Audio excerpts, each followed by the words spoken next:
Alright, Ed, so what we're going to do here is we've come to the golf course. We got to talk about the transition from the range to the course. So we're here on number 2, and what we've been working on for, what, 2 or 3 weeks now?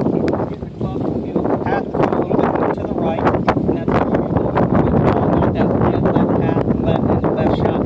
So we're on number 1 here, so let's go ahead and tee up. So I'd like to see a tee up a little bit more over here to the left. Just because we're trying to produce more of our right to left shot. That's what we're trying to want to. Good. Go ahead. Good sweep card.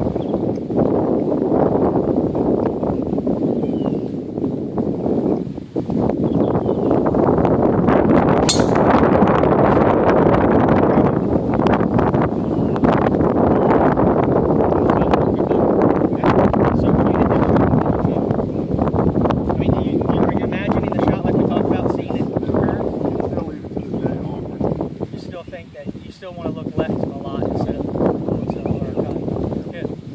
Alright, good. Let's go. Next shot. Alright, so Ed, we're here on second shot here on this par 5.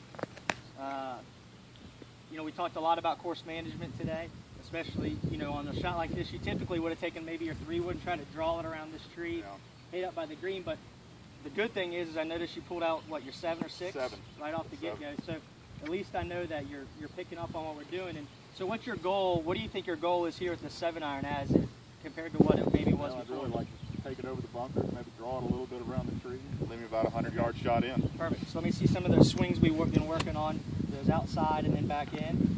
Trying to see the ball curve a little right to left. Very good. All right, go ahead and hit one here. Right over, pick your target. Good target right over the trap.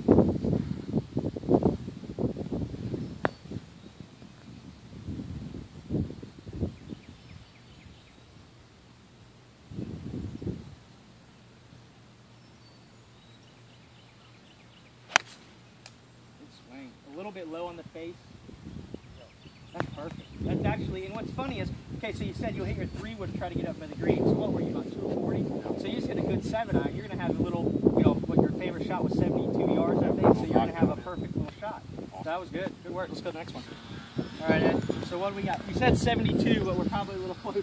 Maybe a little bit. Yeah. Probably closer to around. Like 50 maybe? Yeah, 50. So as we always talked about around the chipping green and earlier today on the round was, we really talked about picking your spots. And so if I look here, I see that little brown patch right about midway on the hole. There's a lighter, there is a brown patch. You see it? I got my shades on. Okay. So it's right there. But the main thing we want to work on is go ahead and set up. Is really, again, just trying to feel, for you with these wedge shots, a little shorter, and it's obviously still working to the right, but we always want to be accelerated. Take a couple practice swings, try to feel that transition of the practice swing into the shot. Good.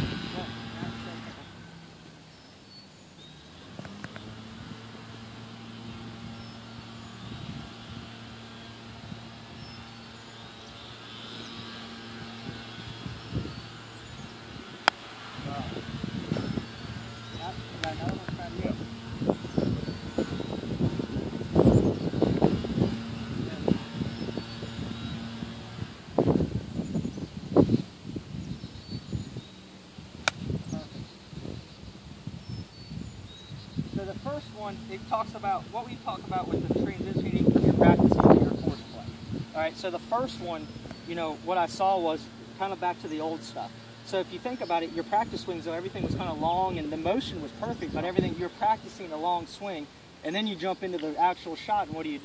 It's real long, to where the second one, you're just boom, boom, probably just you're a little upset, you hit a better shot. So what you have to do is we got to work really hard on taking your practice swings and putting them to your full swings. A great idea, a sports psychologist once taught me, was to take your practice swings exactly like you would take your real shot, you're hitting same speed and everything, and then when you jump into the shot to hit it, all you're thinking about is what? Is trying to make the same practice swing, or same swing as your practice swing. And then you eliminate all those negative thoughts. Right. But we'll get it. Let's go up and get putting. All right, Ed. Diversified Healthcare, huh? Yeah. Brian May's company, right? All right, so we're going to putt this. So as we have talked about your putting and the way you read greens, typically you talked about using the line. You know, and I think what the line does is it restricts you too much. You got linear putters and non-linear putters. Most of us are non-linear putters to where we see the ball arcing and going in, but we try to putt linear, which is with the line.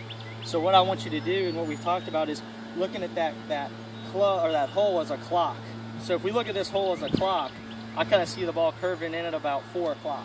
So you're getting up here again, practicing those practice strokes exactly like you want to hit the putt, and you're just visualizing that ball going in at 4 o'clock. Okay. And then you step up and try to mimic the practice swing.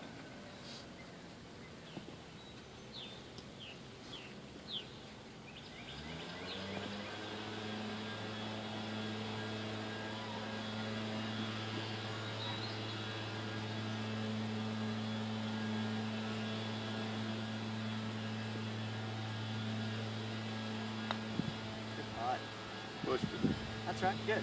So, I mean, the main goal of all this is, and what we learned today, is basically all your practice swings, let's make them a little bit truer to what we're trying to do with the full stuff.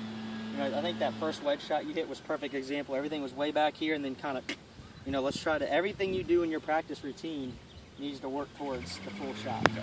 Good deal? Yep, appreciate All right, it. man, let's head on in. Thank you.